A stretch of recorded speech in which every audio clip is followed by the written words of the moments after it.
Igikorwa cyo gusengera igihugu cyateguwe n'idini ya Isilamu mu ntara y'Amajyepfo kije gikurikira ibindi bikorwa byakozwe n'abayoboke b'iri dini. Guverineri Marie Rose Mureshyankwano yashimye uruhare abayoboke bagera muri gahunda za leta. Kuko bashyira mu mutuzo mugira umufundo kandi murabantu biyubashye. Ndongera kubashimira isuku mugira mbese uruhare mugira muri gahunda zose za leta kandi ubuyobozi bw'intara y'Amajyepfo ndabizeza ubufatanye. Icyo gituma nubwo bwari bwije muge ngo reka nyaruke kuko iyo tubahamagaye turababona nka leta ndabivuga nk'uhagarariye leta. Abayoboke b'iri dini bavuga ko bashima uburyo igihugu kiyobowe. Sheikh Ntawukuriryayo ni umuyobozi w'aba bayisilamu mu ntara y'Amajyepfo. Gushimira Imana ku buryo batuyoboye cyangwa se batuyobora, kubera ko mu myemerere yacu nk'abayisilamu twemera yuko gukunda igihugu no gukunda abayobozi b'igihugu biri mu gaciro n'indangagaciro z'idini ya Isilamu.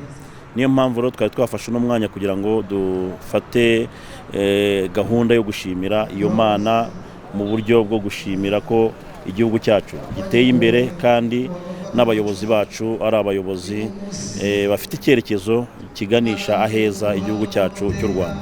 Abandi bayoboke b'idini ya Isilamu mu ntara y'Amajyepfo bavuga ko bafite impamvu nyinshi zo gushimira Imana. No gushimira kuko buryo udashimiye Imana ntabwo ishobora kuba yakongera, kuko nayo ubwayo iratubwira iti nimunshimira nzabongerera. Hari byinshi cyane Imana igenda iduha igihugu cyacu kimaze kugeraho. Niyo mpamvu rero tugomba kugira uwo mwanya w'icyo gika cya kabiri cyo kugira ngo dushimire Imana mu by'ukuri. Shingira ku byiza byinshi.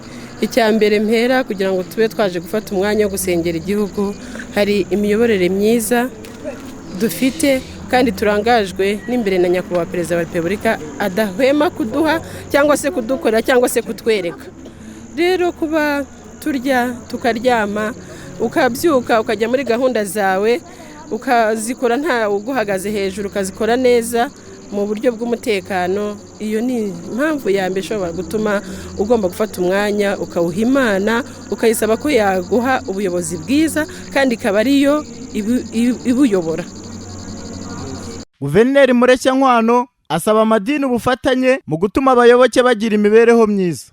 Abo bita abayoboke babo nibo baturage, kandi kugira ngo bagire abayoboke badafite ubuzima bwiza cyangwa bafite imibereho myiza byasubiza igihugu inyuma.